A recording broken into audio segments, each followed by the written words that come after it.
5 नवंबर 1556 भारत के इतिहास का एक सबसे अहम दिन। पानीपत के रणक्षेत्र में एक तरफ था हेमचंद्र विक्रमादित्य और दूसरी तरफ था 14 वर्षीय जलालुद्दीन अकबर।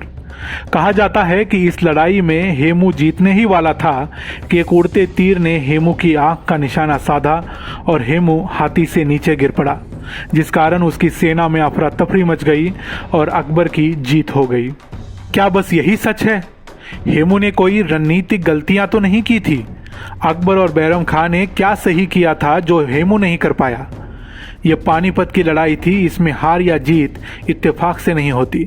आज हम इतिहास के पन्नों से आपको बताएंगे कि यह दो सेनाएं पानीपत में एक दूसरे के सामने क्यों खड़ी थी और क्यों इसमें सम्राट हेमचंद्र विक्रमादित्य की हार हुई। लड़ाई दरअसल शुरू होती है 1526 में, उसी पानीपत के मैदान में जहां पर आज अकबर और हेमू की सेनाएं आमने सामने खड़ी थी।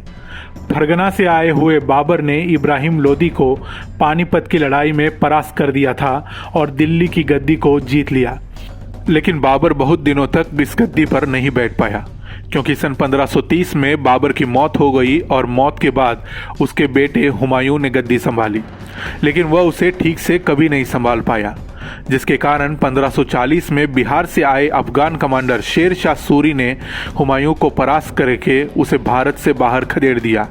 हुमायूं फिर से काबुल चला गया। बीच रास्ते में पंजाब में उसको एक बेटा हुआ जिसका नाम रखा गया जलालुद्दीन अकबर। शेर शाह ने दिल्ली को बहुत अच्छी तरीके से संभाला, लेकिन 1544 में 4 ही सालों में उसकी भी मौत हो गई। इसीलिए उसका बेटा इस्लाम शाह दिल्ली की गद्दी पर बैठा। लेकिन 10 साल में 1554 में इस्लाम शाह की भी मौत हो गई और उसके बाद सूरियों के बीच में सिंहासन के लिए भिड़ंत छिड़ गई, जिसमें इस्लाम शाह के 12 वर्षीय बेटे फिरोज खान को उसी के मामा आदिल खान ने बड़ी बेरहमी से मार डाला और अपने आप को अगला बादशाह घोषित कर दिया।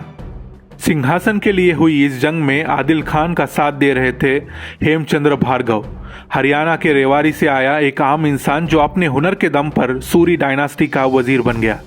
लेकिन इस अंदरूनी लड़ाई में खोखले होते जा रहे सूरियों को देखकर हुमायूं ने फिर से दिल्ली पर हमला बोल दिया और दिल्ली पर कब्जा भी कर लिया। लेकिन दिल्ली पाने के 1 साल बाद हुमायूं की मौत हो गई, जिसके बाद 13 वर्षीय जलालुद्दीन अकबर को मुगल बादशाह घोषित किया गया और उसके मार्गदर्शक के तौर पर बैरम खां ने पूरा काम संभाला। 27 जनवरी 1556 में हुमायूं की मौत की खबर बंगाल में हेमचंद्र के कानों तक पहुंची। उसी समय हेमू ने निर्णय लिया कि इस मौके का फायदा उठाते हुए अफगानों की सेना के साथ मुगलों पर एक बड़ा हमला किया जाए और उनको फिर से भारत से भगा दिया जाए। आदिल शाह सूरी भी हेमू को रोक नहीं पाया, क्योंकि हेमू के पास 50,000 अफगानों और राजपूतों की सेना थी और उसका कद बहुत बड़ा हो चुका था। हेमू ने बंगाल से दिल्ली तक बयाना, इटावा, भरतना, बिधुना, लखना, संभल, कालपी, नरनौल और आगरा से मुगलों को खदेड़ दिया और उसके बाद वह सीधा दिल्ली के दरवाजे तक पहुंच गया। दिल्ली में मुगल कमांडर तारदी बेग ने हेमू से तुगलकाबाद में लड़ाई की, लेकिन हेमू की सेना ने उसे परास्त कर दिया, जिसमें तारदी बेग मैदान छोड़कर पंजाब की ओर भाग गया। हेमू ने बड़े ही शान से दिल्ली में कदम रखे और अपने आप को दिल्ली का राजा घोषित किया। हेमू ने अपना नाम हेमचंद्र विक्रमादित्य रख दिया। कुछ लोग उसे हेमचंद्र विक्रमजीत भी कहते हैं। दिल्ली के हार की बात तारदी बेग के हवाले से पंजाब में अकबर को पता चली, तो बैरम खां ने तारदी बेग को दिल्ली छोड़ के भागने के कारण मार डाला और वह खुद और बादशाह अकबर दोनों भी 10,000 से अधिक सेना लेकर दिल्ली की ओर बढ़ चले। हेमू ने अब तक कुछ 22 लड़ाइयां लड़ी थी, जिसमें उसने कभी भी शिकस्त नहीं देखी थी, इसलिए उसका मनोबल काफी बड़ा हुआ था।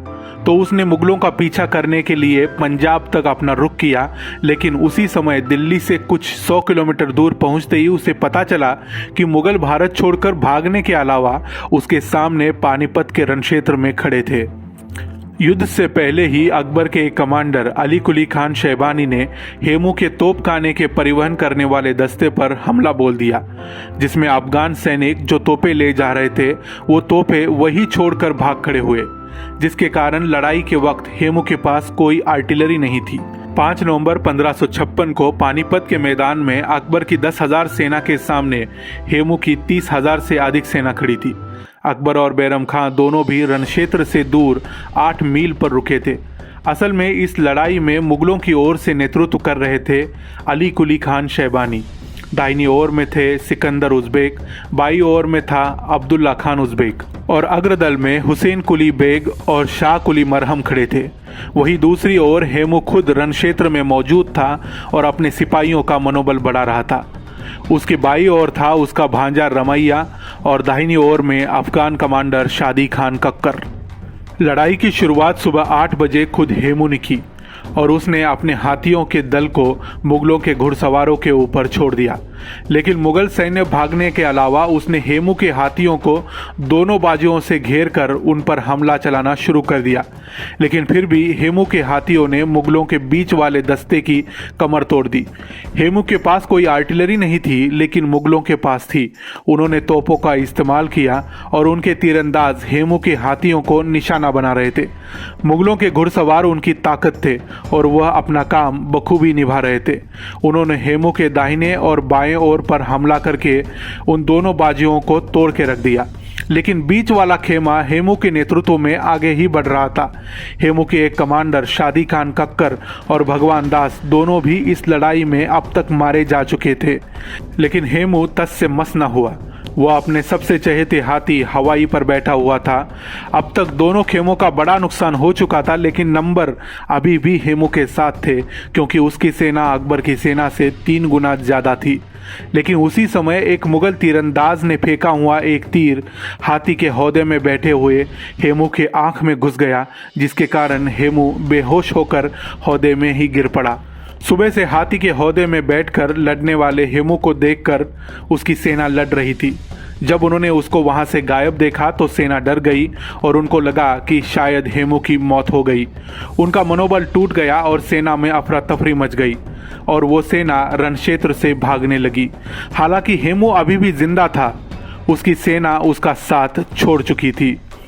मुगलों ने फिर हेमू की सेना पर जमकर हमला किया और कई सैनिकों को काट दिया। एक हारती हुई लड़ाई अकबर और बैरम खां ने जीत ली। भटकते हुए हाथी के हौदे से मुगल सैनिकों ने हेमू को बाहर निकाला और अकबर के दरबार में पेश किया, जहां बैरम खां के कहने पर अकबर ने अपने हाथों से हेमू का सर काट दिया। हालांकि अबुल फजल अकबर के इतिहासकार कहते हैं कि अकबर ने हेमू का सर काटने के लिए ना कर दिया था और बैरम खां ने ही हेमू का सर काट दिया। लेकिन मोहम्मद आरिफ कंदारी ने लिखी तारीख अकबरी, जो कि उसी समय का ओरिजिनल दस्तावेज है, उसके अनुसार अकबर ने ही हेमू का सर काटा था। इस प्रकार से दूसरे पानीपत के युद्ध में अकबर को जीत मिली और वह फिर से हिंदुस्तान का शहंशाह बन गया। अब देखते हैं हेमू ने क्या गलतियां की थी जिनके कारण हेमू को हार का सामना करना पड़ा। हेमू की सबसे बड़ी गलती थी कि उसके पास युद्ध के दिन कोई आर्टिलरी नहीं थी। तोपों के ना होने के कारण उसने वही गलती की जो पहले पानीपत के युद्ध में इब्राहिम लोदी ने की थी। इसके अलावा जिस प्रकार अकबर और बैरम खां मुख्य रणक्षेत्र से दूर बैठकर यह लड़ाई लड़ रहे थे, उसी प्रकार हेमू भी लड़ सकता था, लेकिन उसने रणक्षेत्र में अपना होना जरूरी समझा और जिसमें उसकी मौत होने के कारण उसके पास ज़्यादा सैन्य होने के अलावा भी उसको हार का सामना करना पड़ा। तीसरी बात थी हेमू का एम्बिशन। हेमू अपने आप को एक स्वतंत्र राजा की तरह देख रहा था। हालांकि जो उसकी सेना थी उसमें सबसे ज़्यादा थे अफगान सैनिक, जो हेमू को नहीं बल्कि आदिल शाह सूरी को अपना बादशाह मानते थे। इसी कारण से हेमू के खेमे में कुछ अफगान सरदारों ने उसके खिलाफ आवाज़ उठाना शुरू कर दिया था। हेमू की एक और गलती थी हाथी पर बैठकर लड़ाई लड़ना। इससे एक बात ज़रूर होती है कि आपको हाथी पर देखकर आपके सैनिकों का मनोबल बढ़ा रहता है, लेकिन उसी वक्त आप हाथी पर बैठकर सामने वाले दुश्मन के तीरंदाजों के, बंदूकों के और तोपों के निशाने पर भी आसानी से आ सकते हैं, और वही हेमू के साथ हुआ। एक और गलती हेमू ने की, जो अपने प्रतिद्वंदी को हल्के में आंकने की गलती। क्योंकि बंगाल से दिल्ली तक हेमू को कोई नहीं रोक पाया था, इसलिए हेमू ने यह सोचा था कि शायद पंजाब तक भी अकबर और मुगल सेना उससे मुकाबला करने के लिए तैयार नहीं होगी। लेकिन अकबर और बैरम खां ने उसको गलत ठहराते हुए दिल्ली की शिकस्त के बाद भी हेमू पर फिर से उल्टा हमला कर दिया। हेमू की मौत के बाद अकबर ने दिल्ली की गद्दी को संभाला और उसके बाद आने वाले कुछ ही सालों में राजपूताना, बंगाल और बिहार पर अपना कब्जा जमा लिया। सूरी डायनास्टी को हमेशा के लिए खत्म कर दिया।